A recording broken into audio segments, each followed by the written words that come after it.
news, everyone? Poundage here, and I'm going to have a new little series here on paper. I'm going to call it Paper School. Why Paper School? When I worked at Daniel Smith, I was the paper guy. I was in charge of paper in the store. I knew the most out of paper, knew the most about paper, I should say, in the store.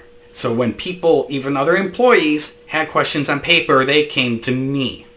Very few people knew more than I did on paper unless they worked for that paper company. And then I would probably drill them and ask them lots of questions.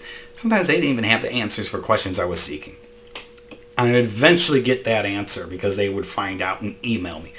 But that is what this class is going to be. It's about paper because I'm very passionate about paper. I love paper and it is one of the things I really like. So let's get class started. Alright everyone, so the first class is going to be about paper weight versus paper grammage. What is the difference? It's actually quite simple what the difference is. So we're going to take a look at one of these papers here.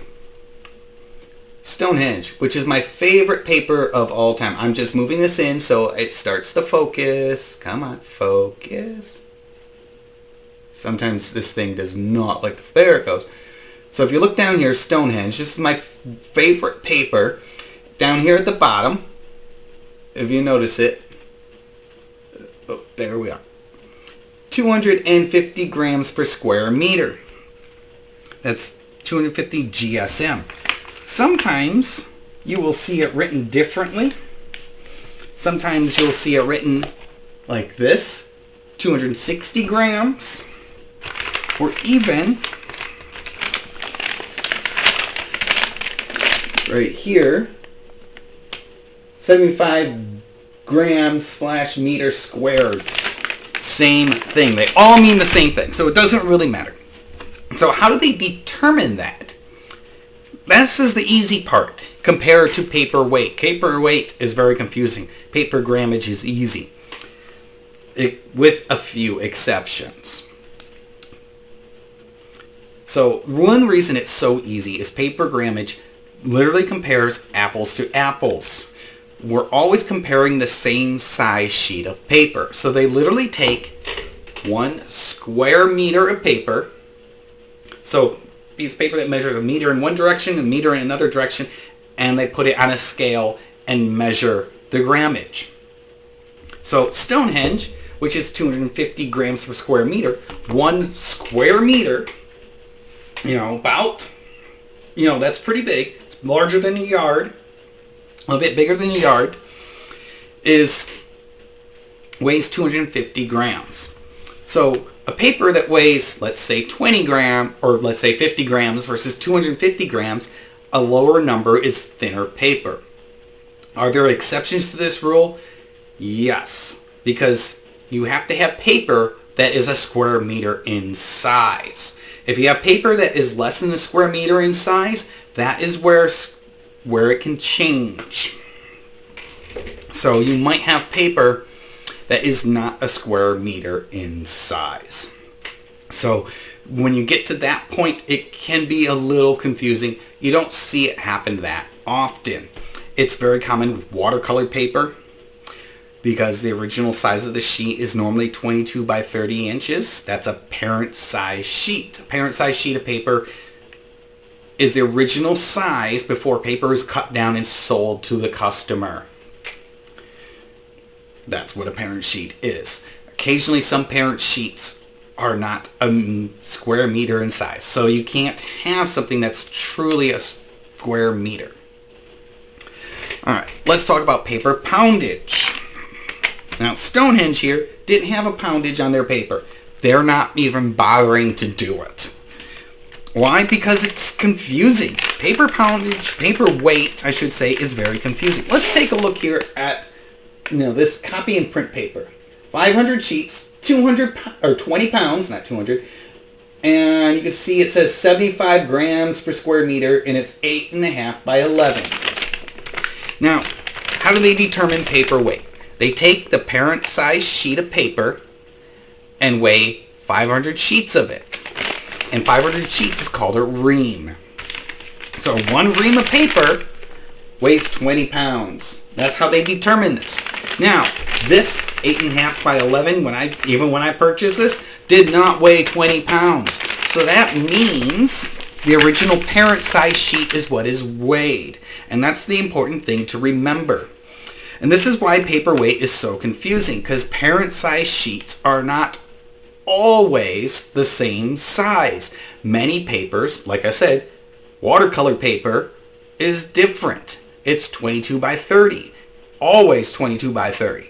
You have some papers that are like 25 by 40, 26 by 38, 19 by 25. You know, there's a lot of very confusing things about paperweight. And that's why a lot of companies don't bother to do paperweight.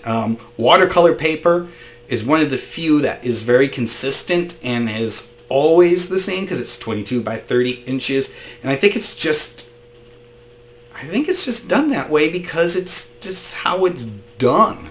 You know, it's been this way forever, so they just call it 90 pound, 140, or 300 pound. So you can look here. I mean, this is a Canson Bristol pad. And this is their inexpensive Bristol, 100 pounds, 260 grams. So this is actually thicker than this. And is it actually thicker? Yeah, I would say it is. I mean, it's almost disconcertible. You can't really tell because it's so close.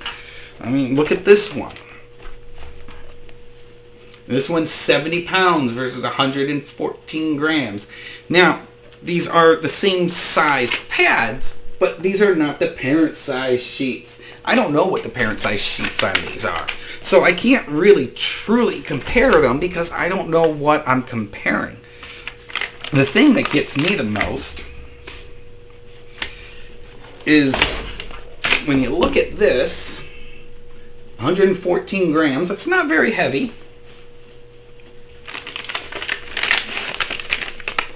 Versus this one, well, this one was 75 grams per square meter.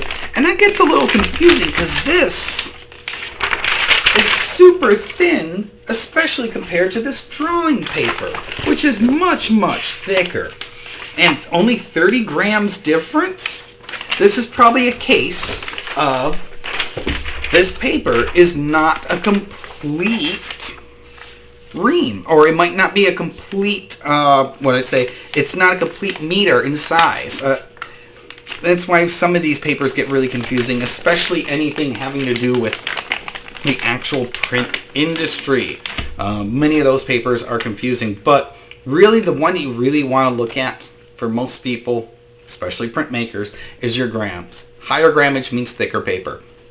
It's as simple as that. Unless you're looking at watercolor paper, and then don't bother. You know, because it can get a little confusing there. And can you convert that into weight? Yes, you can. You can convert those into paper weights occasionally. There is a way to do it. There is some calculators online. You can do that. But I just want to thank you guys for coming to class, learning about paperweight. In the next class, we'll learn about something else. Haven't decided what yet. I think we'll do paper sizing and explaining what sizing is and how it works and what it's good for. All right, till next time, guys. See ya. Bye. Everyone, thanks for watching my video. You can give me some much needed support by clicking the thumbs up down. That helps support me. Also, you can follow me on Instagram at Matt Pernick. The link will be down below. Also, finally, I do have an Etsy shop. You can purchase a print from me. You just go to my Etsy shop. It's called Printing Pernick, or there's a link down below. Until next time, guys, thank you.